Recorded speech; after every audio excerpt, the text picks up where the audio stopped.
another touchdown.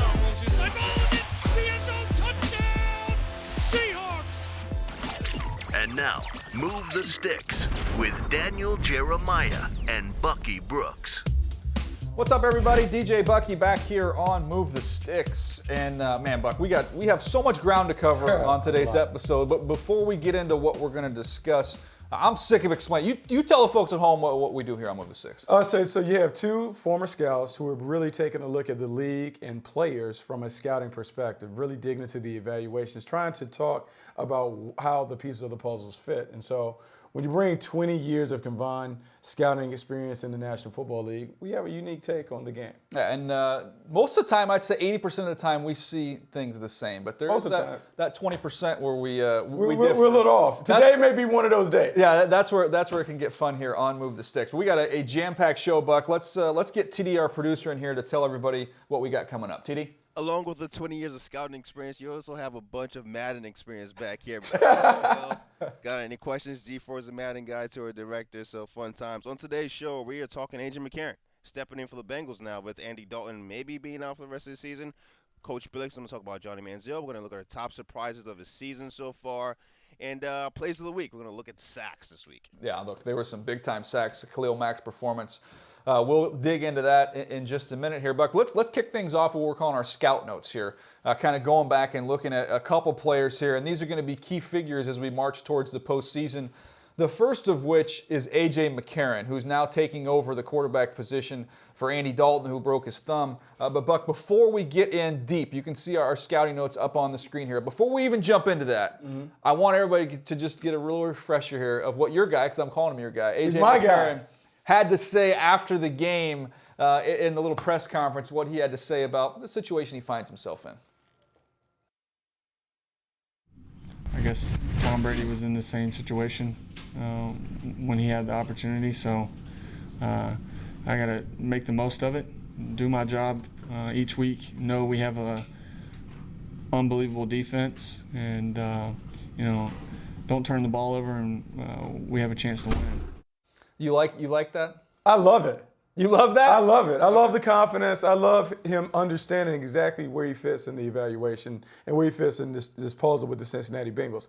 Understand, I was a huge A.J. McCarron fan coming out of Alabama. I thought he was undervalued in the draft. I thought he brought a lot of traits that winning teams would admire and really covet as a backup quarterback, a guy that eventually be a starter. And so when you talk about a guy that won 2 national titles at Alabama, played with a ton of premier talent on the outside, he managed the game, he drove the bus, and led them to the winner's circle. So for me, I think this is just an extension of what he did in college. I don't think the moment is too big. I saw him playing the championship game live against LSU. I think he will handle it the same way, and I think we're going to be surprised at what he delivers on the field. All right, let's take a look here. This is my scouting notes here on A.J. McCarron. You'll notice the fancy graphic we got here, some doodling. Apparently I did some doodling. I know, you must have got bored. In the background, there's a little Lombardi trophy up on there. Look, you see the 6'3", 220 pounds, but to me, let's look on the right side of the column here. Accuracy, Buck. To me, a little more accurate down the field, which is unique. Normally, you guys, layups, intermediate, a little more accurate. He has a nice touch on the deep ball. You saw the long home run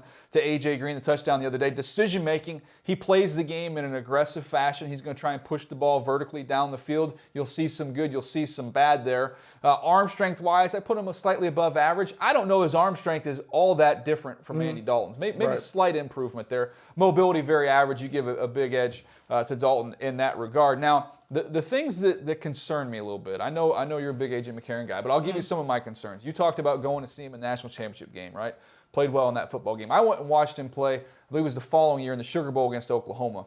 And those offensive lines he played behind at Alabama, a lot of NFL players, a lot of first-round picks, a lot of clean pockets. Went back and looked at my notes. Coming into that game, the Sugar Bowl, I think he'd been sacked 14 times in the previous 13 games. So not a lot of pressure. Oklahoma got to him 7 times in that bowl game. They hit him, they battered him, and he got some turnovers. He got 3 turnovers in that football game. Then you see the Pittsburgh Steelers, and they were able to heat him up a little bit. When he has to speed up his clock, the decision-making can be a little bit troublesome. So that, to me, is one of my concerns going forward. Well, I mean, I think that's a concern with any quarterback. We even saw the great Tom Brady that he talked about heading into this performance against Houston. He had been banged up 32 times in the last 3 weeks, and we saw his completion percentage come down. Any quarterback in the National Football League that gets banged around a little bit is going to change. I think the same holds true for A.J. McCarron. What I like about A.J. McCarron in this situation, I love his play caller. I love what Hugh Jackson typically does. Because right now we're going to hold Andy Dalton up as a martyr. But going into the season, there were a lot of questions and concerns about Andy Dalton. And part of the reason he's been able to play well is because Hugh Jackson has not only challenged Andy Dalton, but he's put him in an offense that is allowing him to really play to his strengths. I believe now that Andy Dalton is given a full week with the ones, I think Hugh Jackson will put together a nice game plan that will help him out. He has a tough road to hoe. I know he's going to play the San Francisco 49ers. A lot of pressure's on him. But because he's played in big games throughout his tenure at Alabama, I think he won't be intimidated by the moment. I think he actually will flourish in the moment, especially because it's on the road. It's a different environment on the road. I think he'll be fine. I think he'll be okay. So you don't think those 30,000 fans in San Francisco and Santa Clara with watching that Niners team really going to affect him, huh? Nope, not at all. Going out on a limb I there. certainly don't. And especially after watching Johnny Manziel have success against the 49ers, I think A.J. McCarron will watch the tape and he'll be confident that he can take some shots and make some plays. But really, it's ultimately on the supporting cast to make sure he's comfortable. A.J. Green, I need him to step up. Marvin Jones, Tyler Eifert, those guys need to make plays. And then in the running game, if they run the ball and they're able to throw in manageable situations, I think he'll be successful. Yeah, when you look at that picture of A.J., there, one other thing I noticed when I watched him on tape this morning, you see his hand off the ball there. Patting the ball, had a little bit of an issue with that. He gets a little bit hyper in the pocket when things kind of break down on him. So just want to see him calm, slow those feet down, sink those feet in the ground, drive off, and throw. Sometimes lower body mechanics can be a bit of an issue. But we've talked about it before. He's driving a nice car there in Cincinnati. He is driving a nice car, and I think that's the big thing. If you're throwing A.J. McCarron into a losing situation where he doesn't have a lot of talent around him, like say if you put him in Cleveland, I would really worry because he doesn't have the level of creativity to necessarily make that offense better. But in Cincinnati, which is why I thought he was always best with a winning team, a team that already has some nice pieces around him, I think he's going to be fine. I don't think there'll be a noticeable drop-off between what Andy Dalton was doing in that offense and what A.J. McCarron is going to do. All right, let's move on from A.J. McCarron to who really was the star of the week, and that was Khalil Mack. And I know, Bucky, this is one for you. This is your scouting This is report absolutely here. one for well, me. you've taken some I've taken heat. some incoming. You've taken some heat, so I want to give you a chance to kind of defend yourself. Well, one, I think I took some incoming unfairly because the conversation that we originally had stemmed about a Dante Fowler conversation when we were talking about the draft last year, and we brought a comparison up to Khalil Mack. But I wanted to bring out my scouting notes on Khalil Mack. One, when I watched him come out of college, I watched a bunch of games. I went to the Potato Bowl in Boise, Idaho, San Diego State. to see this guy play San Diego State at the University of Buffalo. And look, I thought he was a tremendous prospect. I thought he was a guy that was physical. He had impressive athletic traits. He displayed those at the combine. And run support at Buffalo, he was a guy that was disruptive, had a knack for playing with his hand in the ground or from an upright position, really did a great job of creating chaos. In college, he forced 16 fumbles. That is a lot of production that you look for. As a pass rusher, I thought he was a power player. I think his lower body explosion, his ability to forklift, bull rush people allowed him to create a lot of production. Understand, I come from a house, my dad is a D-line coach, so I really look at how they approach and how they get their production. He had a relentless motor, a nonstop guy. So when you check off all the boxes, he checked off all the boxes as a player in terms of being kind of like a standard player. The one thing that I dinged him for, I didn't see a big arsenal or a vast array of moves as a pass rusher. I think he's a guy that is still more of a power-based player. He likes to take people right down the middle, drive through them. He has shown a spin move, but he doesn't necessarily have like that snap count anticipation and first step quickness that some of the premier guys like Von Miller, some of the guys that have gone into Hall of Fame, the Derek Thomases, the Bruce Smiths have had. But he is growing into a very, very dominant player. And the one point that Raider fans take umbrage with me is because I called him a complimentary pass rusher, meaning that I saw him coming out of college, I saw him more as a guy that if he worked in tandem with a dominant player, he would be able to rack up sacks on the other side of the line. He has grown to be more than that. But I will point out, most of his sacks in the last 3 weeks, he has 11 in the last 6 games, 9 in the last 3 weeks. They're doing a great job of placing him opposite right tackles, and he is wearing out inferior tackles with his his combination of strength, power, and explosiveness. Yeah, now that's one thing I want to hit on too. Is I don't know if you had a premier pass rusher, why you would ever rush him from the right side against left tackles. Why even do it? And we were talking previously about this. I think we even forgot to say Cam Wake. You know what? And that's the other thing too, because Michael of comparison. Strahan, Yeah. all these guys, a lot of guys. Why not put him over there? And I think that's the comparison. When coming out of college, I compared him to Ahmar Brooks, partially because we didn't know how he was going to play. He was a stand-up player, a power player. Ahmar Brooks is a 2-time Pro Bowler. I saw skills and traits that were very similar to Khalil Mack. But the guy that you bring up may be a more apt comparison in Cam Wake. Cam Wake has lived as a left defensive end, dominating right tackles. Khalil Mack may be destined to be that kind of player, particularly when they get Alden Smith back. And also, the emergence of Mario Edwards as a legitimate factor in the middle has really helped him feast off those one-on-one matchups as well. That's one thing. When you see a guy have 5 sacks, there's usually, you got to have some kind of a compliment in there. And when I watch that tape, Mario Edwards, to me, his ability to be able to close the escape hatch, you know, when you look at him getting that inside push, there's nowhere to go if Khalil wins outside. Usually you get an outside rush, you got some ability to climb up, try and get away from him. He closed that down with what he did Absolutely, inside. because when you think about Khalil coming off the edge, Khalil Mack's coming off the edge, quarterbacks are taught to climb up in the pocket. But now that you have Mario Edwards in your face, you can't climb. So you really have nowhere to go. It really works well. That Raiders defense is really coming on. Next year would be the big year because if they get Alden Smith back with Mario Edwards playing and Khalil Mack doing his thing, that front four is good. Still need to address some pieces in the back end. Yeah, but Khalil Mack, that's your scouting notes there, Buck. And this is going to be something we're going to be able to do going in the future, too, especially as we lead up to the draft. We'll take this same formula and put it to these college prospects. But, Buck, man, the guy's leading the National Football League in sacks. He's doing something right. No, he is absolutely getting after it. Right, just past J.J. Watt in terms of sacks, 14 sacks. 11 in the last 6 games. That's an incredible stretch of production. That's exactly what you expect from a top 5 player. Yeah, big time young talent there for the Oakland Raiders. All right, Buck, let's get into our surprising players that we have this year. I mean, look, we always have expectations coming into the season. You're talking about somebody here who picked the Baltimore Ravens to win their division and go deep into the playoffs. I had the Super Bowl. I had the Dallas Cowboys beating the Indianapolis Colts. So predictions and expectations Sometimes it goes your way, sometimes it doesn't. can be off sometimes. But some big surprises for us this year. Let's kind of roll through some of these players that are really, really exceeding expectations. Doug Baldwin, what he's doing over the last few weeks, Buck. I remember scouting him. We've talked about him on here before. Undrafted free agent. Knew he was quick. Knew he was a polished route runner. But, man, he's shown an explosiveness, a toughness. And he's playing at as high a level really as anybody out there right now. Look at these numbers. I mean, the numbers are ridiculous. If you think about the last 3 games, 17 receptions, 321 yards, 8 touchdowns. And what I'm seeing is a guy that is a tremendous route runner, has a nice feel for setting defenders up. He's patient. But we're also seeing a guy that is tough enough to go in the slot. He can work between the numbers. He and Russell Wilson have a nice chemistry. They are wearing people out with this route right over the middle of the field. Touchdown after touchdown after touchdown the last 3 weeks, we've seen them hit it right between the hashes.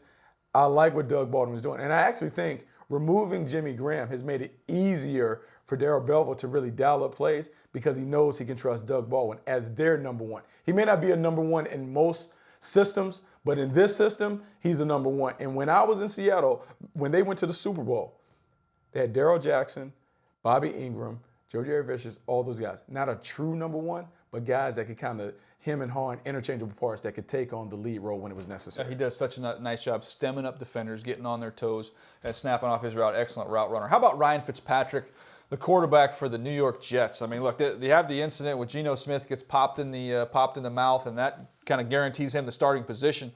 But with the receivers they have on the outside, with the size and the physicality, and with his ability to process quickly, get the ball out of his hands, and let those guys do their work, and you got a power running game. Doesn't take sacks. I mean, this is all coming together. It's all working. But to me, the biggest surprise, Ryan Fitzpatrick, and look at how efficient he's been this season. Very efficient. I was a huge fan of Fitzpatrick during his time in Buffalo under Chan Gailey. I'm a big believer in what Chan Gailey does to really simplify the game for quarterbacks. We're seeing that play out for the New York Jets. Wrote about it last week, how he likes to empty out the formation and really allow the quarterback to see the field. He can get the ball out quickly.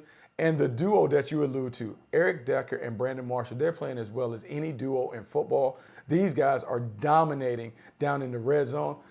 I was surprised when I looked at the stats, digging into the research packet.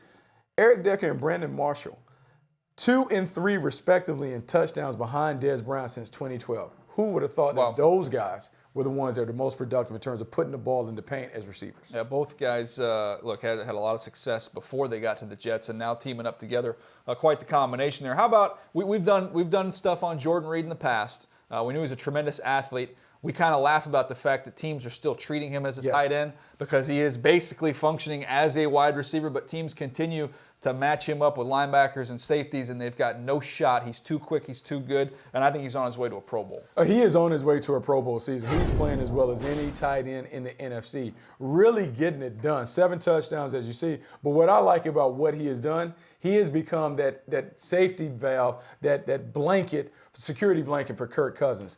Really controlling the middle of the field, finding a way to win those matchups in the red zone. Kirk Cousins turns to this guy when he's in a pinch, and really it's allowed Deshaun Jackson, Pierre Garçon, even Jamison Crowder to also eat against one-on-one competition because teams are now having to account for Jordan Reed in the middle. Dominated the Chicago Bears by himself. It's so funny because we thought, okay, the future of the Redskins, it's going to be the combination between RG3 and Deshaun Jackson. And maybe even sprinkling some Pierre Garçon. No, the future of this team is Kirk Cousins and Jordan Reed. That's been the combination that's been working for him this year. You know, Jake Gruden is very, very comfortable working inside out. That passing game is one that works from inside out. They work between the hashes, then they get to the numbers. Kirk Cousins is playing really good football, partially because this guy is really emerging as a Pro Bowl player, Jordan Reed. All right, you remember Rob Deere, the baseball player? I do. And who's another one here? Dave Kingman is a yeah, Kingman. It's a home run or a strikeout. That's right. That's all that matters. Ted Ginn. Oh, absolutely. And Ted Ginn is back with the Carolina Panthers. He's comfortable with Cam Newton. He's going to drop some balls in spectacular fashion. But when we catch the football, Buck, you know it's going to be a long gainer. More than likely he's going to get in the paint. And he has been a very, very valuable weapon and a big surprise to me this season. Yeah, he's been a huge surprise. A lot of people will kind of remember him as the 9th overall pick for the Miami Dolphins in 2007. Cam Cameron took him, wanted him to be the big play player. Maybe a little rich for what his draft value probably could have been and should have been. But what we're seeing from him, explosive athlete, a guy that can get vertical, really is ideal as a complementary deep threat. Cam Newton has really become comfortable taking shots to Ted Ginn Jr. Ted Ginn Jr. is winning one-on-one situations, and because that running game is so dominant, you have to put 8 men in the box. Ted Ginn is assured of getting one-on-one. Cam Newton is dialing up, taking advantage of it. And look, if he catches the ball, it's always a touchdown. He is averaging over 17 yards a catch, 8 touchdowns, tremendous production. Not a prototypical number 1 receiver, but he doesn't have to be because Greg Olsen is playing that role in that offense. Real quick here, Buck, I'm going back through my report on Ted Ginn. I put a big grade on him, which I thought it completely whiffed. And he has not lived up to that, but you're seeing some of that this year. I'm going to the end of my report here. Overall, Ted's best football is ahead of him. He'd provide the Ravens, what was at the time a serious threat to complement our underneath weapons. He's a no-brainer where we were picking. And I do think he is that complement to a team that can be a power run team and then let him get over the top. You're going to ask him to run every route on the tree and kind of be that multifaceted wide receiver. I think he'd be disappointed, but he perfectly complements what they have in this offense. And that goes to what we talk about in here, fit and scheme. How does a prospect fit into the scheme that he's being asked to fit into? Ted Ginn Jr., as you alluded to in your report, he's a vertical threat. So if you're asking Ted Ginn to be a true classic possession receiver, he's never going to fit that role. But if you put him in a situation where you have someone on the other side that can do those responsibilities, handle those obligations, this allows Ted Ginn to do what he's always been able to do. Go, post, comeback. Those are the only 3 routes that I need Ted Ginn to run. If he runs the go, the post, and the comeback, he is going to have a lot of production. And we're seeing that. 17 yards per catch, 8 touchdowns, that's exactly what you want. Look, top 10 talent, you expect those guys to kind of be superstars on your team. Even though the Panthers didn't draft him, he has fit that role for them, and he's a big player. They have more value for him because of the way they're using him. So you hit me with go, post, and what was the other one? Comeback. Comeback, there you go. That's all he needs to be able to run. Like, I write that down. Go, post, comeback. If you ask him to run anything outside of that, you're wrong. Yeah, see, I don't even know about it. I don't even know if the comeback. I just need to post. Only time I want Ted to slow down is after he's crossed the goal line there. There was one play in this game, though, Buck, that we got to get to before we get to our last surprise of 2015.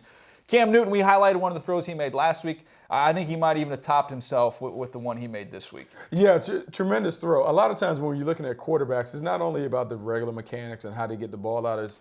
Can they kind of manipulate and maneuver the ball around traffic? There you see a dart. But when you get a closer perspective, a closer look at how he has to work this around a defender, not only that defender, watch this other defender, Corey Bremer, to a spot We always talk about fitting the ball into tight windows. Yeah. Some of those windows are right at the That was a drawer. That wasn't a Being window. able to do that, Cam Newton was able to do that. A lot of credit. I don't know if goes it was to that him. Rashid Hageman. He gave him a haircut. Hageman, Corey Bierman, and then Yeah. fitting it in for a touchdown. That Nice was throw. That was a big time throw. All right, last one here on our surprising players this season. I'll let you take this one, Buck. It's a wideout that's just been phenomenal. Allen Robinson, I put him in my top 5 wide receivers in the National Football League this year. I believe he continues to do that. Amazing. Can I get a do-over and put him in?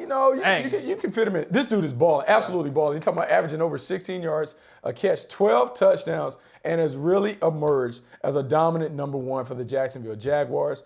Jerry Sullivan is one of my favorite wide receiver coaches, does a great job of developing young talent. The duo that he has in Jacksonville is getting it done. This is the lead dog, though. He's the lead horse. He's the one that they kind of build the passing game around. He is dominating in the red zone, really getting it done between the hashes. I like what he's doing. If you watched him at Penn State, you understood that he has some special qualities, but I don't know if anyone thought he would be this special as a pro. No, he's been phenomenal. Put up big numbers and a really exciting young offense to have there in Jacksonville, which is going to lead me to our next discussion here, Buck. A little game. We play a little game. Who would you rather have? And now we're looking at these two young offenses, the Oakland Raiders and the Jacksonville Jaguars. You can only pick one. We'll kind of get a little bit deeper in this, but I think let's first off the top, just tell me who you're taking between those two for the future. You got the future. You get the Oakland Raiders and all that they have, all the weapons they have, or this exciting young Jaguars team on offense. Who are you going? I'm going with the Jags. I'm going with the Jags. If I could take their entire offense, I'm going with the Jags. The quarterback is emerging as a guy that is a really, really good player. He's developed faster and quicker than I thought he would, because he was a guy that I thought would take a year on the sideline before we could even get him in the game. They put him on the field, and he has improved significantly in his second season. He's a guy who has 30 touchdowns, only 13 interceptions. He still has some of those crazy decisions that make you wonder, but he makes a lot of plays on the perimeter. He's also athletic enough to get on the edges, makes it tough to guard. TJ Yeldon is a guy that I love. I think he's a Bernard Robinson did a nice job, I think too. he's a baby Le'Veon Bell in terms of his ability to not only make plays as a runner, but as a receiver. We will see that as he goes forward. And then that dynamic duo on the edge, the Allens, Hearns, Robinson, they're getting it done. A nice yin and yang. Marquise Lee is still there as a third receiver. And then you have Julius Thomas, who can make plays down in the red zone. I like the way the pieces of the puzzle are coming together in Jacksonville. This is a team that is going to be a dangerous team. They may sneak into the playoffs a year before they're really ready to be a team that's a contender. Yeah, I think they're 1 year away from that. I think you'll see them address the defensive side of the ball. But I love this young group that they have there. And Blake Bortles, he has accelerated his progression. I mean, he's playing outstanding football ahead of schedule, in my opinion. But I will take the other side of it. I actually like the Oakland Raiders because you start at the quarterback position. I love what Blake Bortles is doing. I'll take Derek Carr. I think he's got a quicker release. I think he's got a little more arm talent. Mm-hmm. And the way he's playing right now, I would lean towards Derek Carr. Then you look at the weapons you have around him. Amari Cooper, I would take as the top of that whole group. And I know Allen Robinson's phenomenal. His numbers are great. I would still, for the future, I'll roll with Amari Cooper. You got a veteran in Crabtree who they re-signed, who's a solid possession guy. Seth Roberts has emerged. Mm-hmm. Some young tight ends. I really like Clive Walford, the way he's coming along, the rookie. You also have Michael Rivera. They have a lot of weapons. You talk about the running game, and you've got Latavius Murray. So both these teams very, very loaded with young talent. But if I had to pick one, I would go with the Oakland Raiders. I thought, now, you say Jags, I say Raiders. Let's just break it down position by position and see why we came to that, Buck. And let's start off with the quarterback position. I said I would go Derek Carr. Who would you go with? I would go with Derek Carr. I think Derek Carr is a gunslinger. Derek Carr has a little more arm talent, has the same athleticism, can make plays, has really stepped it up in his second year. He's done a great job of feeding those guys on the outside. So I would go Derek Carr in that evaluation between he and Blake Bortles. Yeah, that's a tough call, but I agree with you. I would stick there.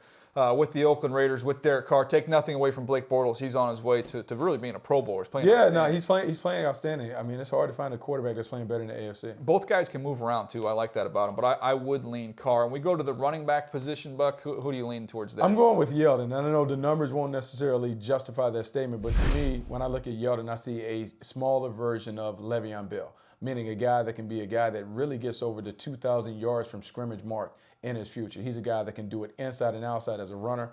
nice hands, is a sneaky route runner. He is going to be a guy, as they improve and add dimensions to this offense, he's going to be a multifaceted weapon that they can build around. I like him and also like the contribution that Denard Robinson is also able to make. Yeah, no, I'm with you on that. So far, we agree. I like the young running backs they have there. Latavius Murray does a nice job, but I think in the future, 2, 3, 4 years down the line, I think you're going to see T.J. Yeldon really emerge in this league, and Denard Robinson is a nice compliment there. Let's group wide receivers and tight ends together, and this, to me, is the toughest decision that you have to make when you're comparing these two teams, and probably why we end up differing. Yeah, now this is a tough decision because both teams are talented. Amari Cooper's a guy that I love. I thought he was pro-ready. I thought he was the best young receiver that the Raiders have had since Tim Brown came in there. But the Jacksonville Jaguars and everything that they can bring and throw at you, Allen Robinson on the outside, Allen Hurns on the outside, Marquise Lee being able to come in and make plays.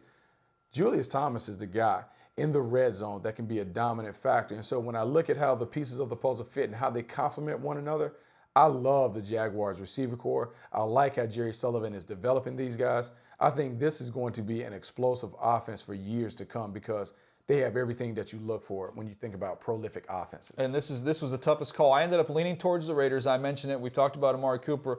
Seth Roberts, a name that I don't know if too many people have given that him double his move. due. That He's double nice. move on Bradley Rowe, but that was a nice slant and go for a He touchdown. is a nice route runner. And then to me, Clive Walford, I just look in the future, and I know when you look at the money that's been paid to Julius Thomas and what he accomplished with Peyton Manning, the reputation is going to say one thing. But if I'm kind of betting on the future here, I like what Clive Walford can give you because of what he can do between the 20s, can run after the catch, give you some of that athleticism, and I think he can give you those same things down in the red zone. And then you throw in Rivera, who's a nice little complimentary tight end. You've got a couple weapons there. Marcel Reese is a mismatch player you can use in a variety of ways. Yeah, I think at the top end, I agree that Amari Cooper is probably the best of all the receivers, will be the best of all those guys. But I think the overall depth of the Jaguars gives them the edge in this evaluation.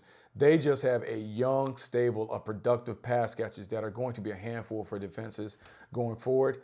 The Raiders are nice, but I think the Jaguars are just a notch above them. Yeah, Michael Crabtree kind of had that career resurgence there as well. Big-time player. Look, they paid him. He deserved to be paid because he has played really well for them. Yeah, there are things we can intensely disagree on. Passion. This one, I look. This is really close because I don't think you can go wrong. I think you throw out both offenses with the right play caller. Both teams have enough talent to really have a lot of success. It's a matter of who's dialing up the plays. And I think one thing both these teams have in common, they're building their teams the right way, which gets us to our weekly segment here with Coach Brian Billick because he knows something about building a championship football team. All right, Coach, well, we love having you here each and every week, and I want to kind of fill you in a little bit about what me and Bucky have been chatting about. We're talking about some of these fun young offenses we have in the Jacksonville Jaguars and the Oakland Raiders, but also wanted to get you in here and talk about team building and what the kind of the priorities are when you're putting a team together. And so, as always, let's jump into one of your tweets from this past weekend. You tweeted out, if asked the best wide receivers in the NFL, some replies would be OBJ, Megatron, Brown, Julio, Dez, all currently would be out of the playoffs. May mean nothing, but it's kind of interesting. So what does that tell you about the importance of that position in the NFL right now, Coach? Well, it is interesting because we talk, let's relate it to the running back position a little bit. The prevailing mentality is you don't need to spend a first-round pick on a running back because, the 300-plus carry guy is a thing of the past. You're not going to have that bell cow. You can do it by committee. You can get value in the second and third round. You could kind of make the same point for the wide receiver position because, as we've seen, particularly with the rule change, you can get value in later rounds, and we're seeing people do that, load up on wide receivers in the second, third, even the fourth round. But when you look at the top receivers just right now in the NFL in terms of reception, it's a list of a bunch of first-round draft choice guys, and they all tend to be big guys. Julio Jones, you're talking about Brandon Marshall, A.J. Green. Antonio Brown obviously is a bit of an outlier being a sixth-round pick. Brandon Marshall was a fourth-round pick, but also a big guy. What's the counter to Antonio Brown? It's a fourth-round pick and Martavius Bryant, a big guy. So, yeah, I think you can't devalue the position, and I think you need that bell cow. If you're lucky enough to get a guy in a later round like Antonio Brown, that's great. But you can also look around the league and see teams that are missing that go-to big guy that is having a difference. In Green Bay, What's their biggest problem right now? Good, solid little group of receivers, but they're missing, obviously, Jordy Nelson. They're missing a go-to guy. Even in Seattle, good, serviceable group of guys, but they don't have that guy to, some people would say that's probably the missing ingredient in Seattle when you look at what they're doing as well. The really good teams right now, whether it be obviously Cincinnati or Arizona, they have a go-to guy in Larry Fitzgerald, first-round pick, A.J. Green, first-round pick. So I don't want to devalue the position in building it, but if you're really going to be pretty good offensively, you probably need one of those guys, and you're probably, unless you're lucky enough to fall into it, probably need to take it in the first round at some point. Hey, Coach, it's interesting you mentioned the big guys. In Minnesota, when you had that prolific offense, 98, the Minnesota Vikings, I noticed Jake Reed, Chris Carter, Randy Moss, all big guys. So when you're scouting big receivers, are there certain traits that you're looking for that are different than little guys? The question was always great. Do you want this big guy or do you want this really good little guy? Well, I want the really good big guy. I want them all to be Randy Moss that has the speed, the quickness, the hands, the leaping, the belly, whatever. But we talked about this before, that I want my receiving core to be a good basketball team. So I want diversity. I don't want all three-point shooters. I don't want all starting, point guards. I don't want all big men. That group you talked about, we had Jake Reed, which was a big, physical anchor guy at the X, good and solid, was one of our best special team players before he became a starter. I had the sheer speed and leaping ability to take the top off the defense in Randy Moss. I had the best basketball player on grass, maybe in the history of the NFL, in Chris Carter. A really good, solid tight end in Andrew Glover. You need that diversity. So it's not like you look at Tampa Bay and why I don't include them in the group. Why? Because they got a Mike Evans and a Vincent Jackson. They need a little more diversity in that receiving core. So you look down in the Jets that we're looking at right now. Okay. Brandon Marshall and Eric Decker have a little diversity to them, but they need to fill out that receiving core. So the big guy I want, I need a leaper. I'd like for him to have some speed, although typically that comes in your little guy. I need that physical guy, that intermediate guy who can just out-muscle coverage. I'd like to have it all in one guy, but that's going to cost you a pretty high pick. Coach, when we talk about team building here real quick, I look through these teams that are leading their divisions across the NFL. I see a lot of dominant fronts. I see a lot of impressive secondaries. And this is something that Bucky and I discussed last week. We ranked the positions in order of importance. Obviously, we started at quarterback. But I believe we were the same, right, Bucky, on 2 and 3. We said edge rusher number 2 and corner number 3. Would you agree with the way we ranked those in terms of the order of importance in today's football? Yeah, you would, although I think the corner may have lost a little value because the idea of a shutdown corner with today's rules. But look back at the Super Bowl, though, last year, Coach. When you look at Seattle, when you look at New England, those secondaries, especially, they could get up in people and get after them. You look at Arizona, what they're doing right now with Patrick Peterson.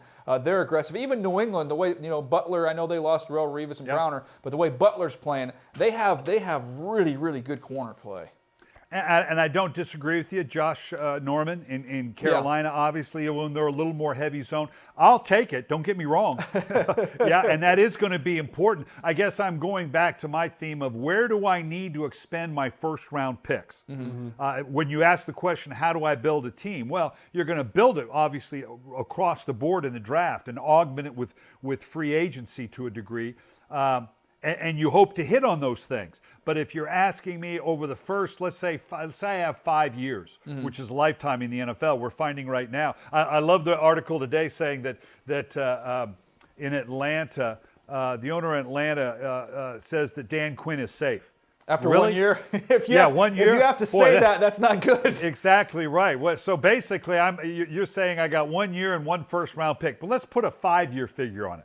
And let's say I get 5 first-round draft choices. And if you're going to ask me, okay, where would I expend those? Well, the quarterback position aside, I wouldn't disagree with you in terms of an edge rusher.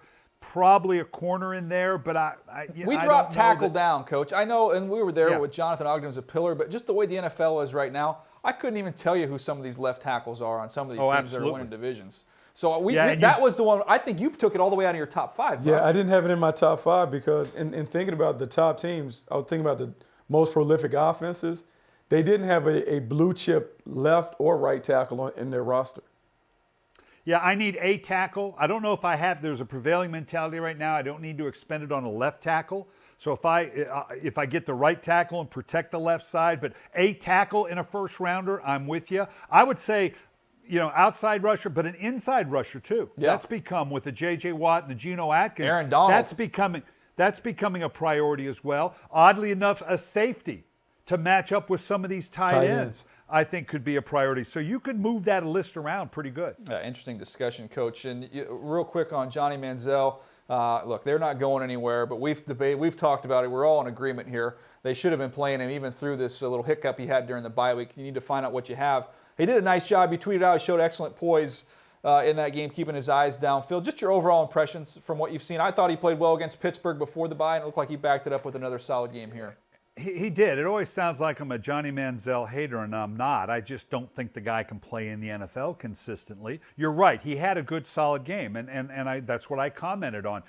They're going to play Seattle, Kansas City, and Pittsburgh. Okay, we're going to find out now. Okay, even though they got nothing on the line there, so you're kind of playing on house money. We're seeing here what Johnny Manziel can do. This is what he can do. Can you do it on a consistent basis? Can you win? I'm looking at Russell Wilson now, who's been absolutely brilliant over the last 6 games. 18 touchdowns to like 1 or 2 interceptions over that period of time. And people say, well, see, he's going to be a Russell Wilson. Slow down. No, he's not Russell Wilson. Russell Wilson can beat you from the pocket. He is showing that. We said it last week. You know what's going to happen. Johnny Manziel, and it's going to be Cleveland's worst nightmare. He's going to run around and be just good enough the last couple games for whoever is advocating him in that organization. See, I told you he's the guy. We're going to get rid of our coach, may even get rid of the general manager, bring the next guy in, like you brought Jay Gruden in to fix RG3. Yep. All right, I can make Johnny Manziel that guy, and you're going to fire me after 2 years like you have all your coaches over the last 10 years. Yeah, look, and I don't know who Kirk Cousins. I guess Josh McCown played the role of Kirk Cousins there for the Cleveland Browns, Coach. So, look, every week, Coach, you bring it on here. I know you got an article coming out. I want to make sure we plug that. Coming up this week. This is an interesting topic. You're ranking the top 10 running backs in the NFL age 25 or younger. That must have been a little tough list to compile. Yeah, and what that value is via the conversation we just had about where do you have to go get that guy? First round, second round, third round, and what is that value? Yeah, so you need to make sure you check that out. That'll be on NFL.com. And that's from Coach Billick. Coach, each and every week, it's one of our favorite things to do is to visit with you. And it looks like you got a phone call. Go answer it. I do. Well, good timing, so I'll talk to you later. All right, see you, Coach. Always good stuff with Coach Billick, Bucky. Let's jump into our plays of the week, though. We always have a theme for plays of the week. Tell them what we got this week. Pass rushers, guys that can get to the quarterback and knock them around. A lot of guys showed up. Yeah, how about let's start with D. Ford. Look, we got Sack Me a River on the bottom of the screen there. Look, he did a nice job. He's going to be the ultimate successor there to Tom Ali. Haven't seen much from him last year and this year. Now he's getting a chance to really play. Put up 3 sacks in this game against the Chargers. Showed you that explosive burst and some violent hands. Violent hands, explosive quickness. I love the snap count anticipation. One of the traits that I really liked about him when I watched him at Auburn. Did a nice job in coverage as well. How about this one right here, Clay Matthews, what he did to Castle. Ooh, hit him right in the face. Coming off the second level, Clay Matthews is very versatile. Obviously, can put his hand in the ground. They use him as a blitzer coming from that Mike linebacker position, still giving the pass rush they need in Green Bay. That's USC on USC right there. How about that? Didn't go easy on his buddy. How about the other USC? How about this? Jadeveon Clowney. People have been beating him up. Oh, the number 1 pick is a bust. No, no, no. We're beginning to see Jadeveon Clowney show up. 2 sacks against Tom Brady and company. We saw the athleticism, the violence, the burst. As he continues to get more reps, he's beginning to live up to the hype that preceded him when he came into the league. Yeah, getting healthy. Saw that burst. We're using him on games. But Aaron Donald, man, three more sacks for him. He's a double-digit sack guy. The best interior pass rusher in the National Football League. He took over the game against the Lions. Coming on like gangbusters, being able to do it inside. Look, a lot of people wondered would he be able to continue to sustain this pace in his second season. He is doing it. Continue to add moves to the toolbox. I love how Aaron Donald's playing inside. He is a dominant interior player. Remember the movie Short Circuit? Johnny 5? Okay, Johnny 5. We're going to go Khalil 5 because Khalil Mack racked up 5 sacks against the Denver Broncos. You know, power, explosiveness, just a bull in a china shop. Absolutely obliterated Michael Schofield. Also gave Ryan Harris a little bit. Took over this game in the second half.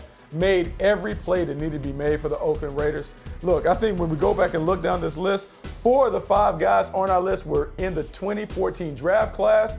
this class may go down as one of the best pass rushing classes that we've seen in recent history. That was a fun tape to watch Khalil Mack go to work on the Denver Broncos. So much young talent on the defensive side of the ball. National Football League going to be fun to monitor as the years roll on. Buck, I don't know if you've heard of this new program they have now on NFL Network called The Timeline. Oh, it's fantastic. Yeah. It's such a nice job showing different events in history. I saw one on the Giants and their move. Jersey Boys. It was awesome. It was fantastic. And I'm even more fired up for this next one because it's going to be on the rivalry between the San Francisco 49ers and the Dallas Cowboys, going all the way back to the catch. You can hear that, or you can see that December 15th, 8 p.m.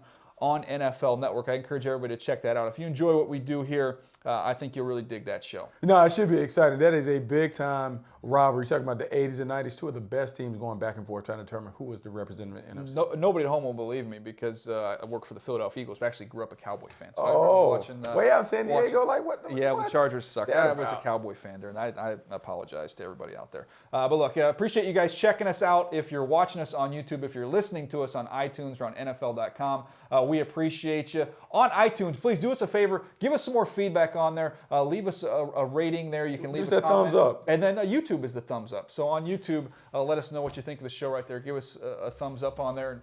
And go ahead and share the good word on Move the Sticks. We enjoy it each and every week, and we appreciate you guys checking us out. We'll be back later this week with another episode. Move the Sticks, DJ Bucky. Thanks for downloading Move the Sticks with Daniel Jeremiah and Bucky Brooks.